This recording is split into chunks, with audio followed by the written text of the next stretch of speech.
او محفور و خلیچهین کفن کو بریا 105 سالان هاتنه چکرن به کدک تایبت آجنین کو حتی اجدست وان خوین وره هاتنه رساندن. لگل وان محفورین تایبت و کفن چکن 800 سالی ترمبیلک کلاسیک آرش کو ده سال 1951 ده هاتیه چکرن و گلک کلوپلین کفناره تو دفوار انتیکای یا لستانبولی ده هاتن نشاندن.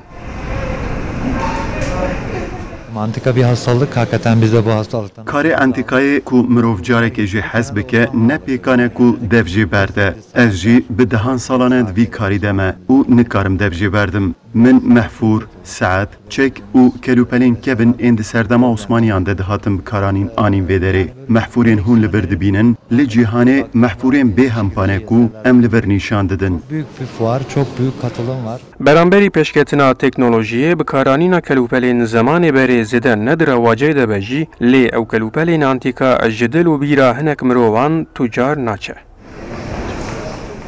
Osmanlı saray aynasıdır.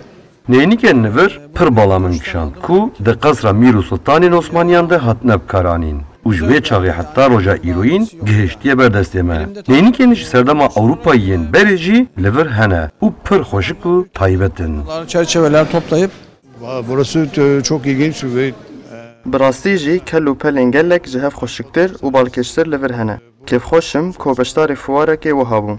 Hêvîdarim çalakiyên wiha her sal bidome. ilginç şeyler, çalışmalar oldu. Fuara antîkayê ku bi beşdariya bi sedan kompaniyan û bi nîşandana bi hezaran kelûpelên kevnare ew cara duduyan têsas kirin, têpayîn her sal birêk û pêk were li darxistin.